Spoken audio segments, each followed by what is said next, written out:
Vaccine की उपलब्धता में भी थोड़ी हमारे पास कमी है और जिस दिन हमारे को जैसे ही वैक्सीन जिस दिन मिलती है हम अगले दिन वो वैक्सीन लगा देते हैं। लगभग हमारी सारी पीएचसीज़ पर 2-2 हज़ार वैक्सीन पिछले हफ्ते में लगी हैं।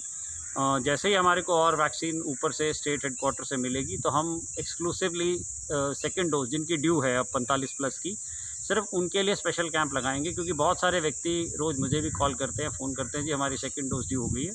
तो आपके चैनल के माध्यम से मैं सबको बताना चाहूँगा कि हम एक्सपेक्ट कर रहे हैं कि अगले मंडे तक हमें कुछ ना कुछ वैक्सीन की संख्या इतनी मिल जाएगी कि जिन जिन की सेकंड डोज ड्यू है उनको हम इमीडिएटली कवर कर सकते हैं। आइसोलेशन सेंटर्स हमारे गांव के अंदर ही बनाए गए, जैसे आप ये देख सकते हैं हमारा ये बड़ा गांव में एक आइसोलेशन सेंटर बनाया गया है।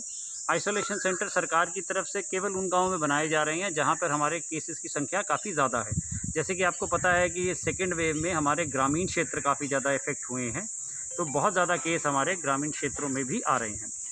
इसी चीज़ को कंटिन्यू करते हुए हमें ये भी पता है कि 95% हमारे पेशेंट जो हैं वो होम आइसोलेटेड यानी घर पर ही रहते हैं। ग्रामीण क्षेत्रों में कई ऐसी समस्याएं हैं कि आपको घर के अंदर आपके पास अलग कमरा नहीं, अलग टॉयलेट नहीं, बाथरूम नहीं, तो घर के अंदर संक्रमण फैलने का खतरा होता है। उसी चीज़ को देखते हुए ये आइसोलेशन सेंटर्स हमने क्रिएट किए हैं। इन आइसोलेशन सेंटर्स पर हमारे पास सेपरेट इनके लिए बेड्स हैं, पानी की व्यवस्था, इनके टॉयलेट की व्यवस्था भी है, ताकि जो भी संक्रमित व्यक्ति हो वो एक बार आकर यहाँ पर अपना रह सकता है 10 दिन के लिए। इसके अलावा यहाँ पर हमारी जो आशा है, एएनएम है, आशा हमारी आंगनवाड़ी और हमारी सीएचओ, जैसे ही पेशेंट आता है उसको पहले चेक करते हैं, उसका SpO2, उसका टेम्परेचर सब कुछ चेक करते हैं। अगर पेशेंट यहाँ रखने लायक होता है, कई बार क्या होता है कि पेशेंट का 5वां 6वां दिन हो या पहले 2-3 दिन में बुखार ज़्यादा हो, ऐसे पेशेंट को फिर हम ये सीएचओ हमारे जो कोविड केयर सेंटर, हमारे 2 कोविड केयर सेंटर चल रहे हैं, यहाँ पर एक कुंजपुरा में और एक इंदरी में।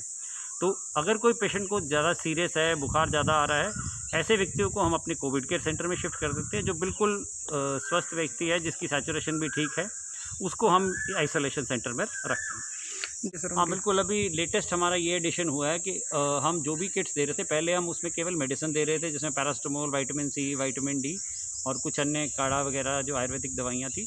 अब सरकार की तरफ से उनको एक पल्स ऑक्सीमीटर, एक स्टीमर और एक थर्मामीटर दिया जा रहा है, सभी जो भी हमारे केस पॉजिटिव आ रहे हैं जी। और हम ये उम्मीद करते हैं कि जैसे ही वो उन तीनों चीज़ों का यूज़, क्योंकि 10 दिन का उनका आइसोलेशन पीरियड होता है, उसमें वो तीनों चीज़ों का यूज़ करके स्टीमर से भाप ले लेंगे, पल्स ऑक्सीमीटर से अपना सैचुरेशन मॉनिटर करते रहेंगे और हम टेम्परेचर भी मॉनिटर करते रहेंगे। जो हमारी होम आइसोलेशन वाली टीम्स हैं, उनको जब भी विज़िट करेंगी तो वो उस तीनों पैरामीटर्स की उनसे डिटेल ले लेंगी, ताकि हमें पता रहे कि जो भी व्यक्ति घर पर है वो स्वस्थ है, सडनली डिटेरेट नहीं कर रहा।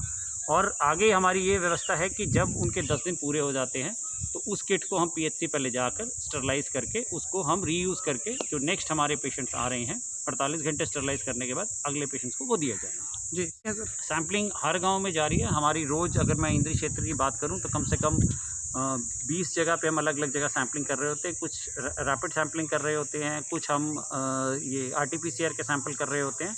फोकस हमारा यही होता है कि जहाँ भी अगर सपोज़ किसी ने चांस सैम्पलिंग करी, इंद्री में कराई, कुंजपुरा में कराई और एक पर्टिकुलर गांव में हमारे पास 5, 7, 10 केस निकल आए, तो हम उस गांव के ऊपर फोकस कर कर अपनी स्पेशल टीम भेजकर वहाँ पर पहले RT-PCR करवाते हैं।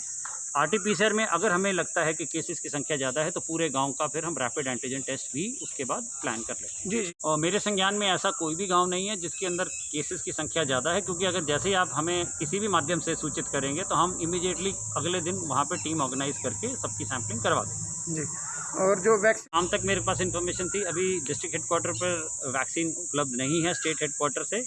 रोज़ शाम को 5 बजे मैं उनसे एक अपडेट ले लेता हूं कि वैक्सीन की क्या स्थिति है, और जैसे ही वो मुझे पता लगता है कि वैक्सीन उपलब्ध है तो हम इमीडिएटली अपनी आशास के थ्रू, अपनी आंगनवाड़ीज़ के थ्रू जहां भी कैंप लग रहा होता है वहां इन्फॉर्मेशन भेज देते हैं। क्योंकि कई बार वैक्सीन 18 to 45 की आती है जो स्टेट की है, कई बार 45 प्लस की आती है जो सेंटर की वैक्सीन होती है। तो जो जैसा कैंप होता है उसके अंदर उसी प्रकार की हम लोगों को इन्फॉर्मेशन पहुँचाने की इमीडिएट कोशिश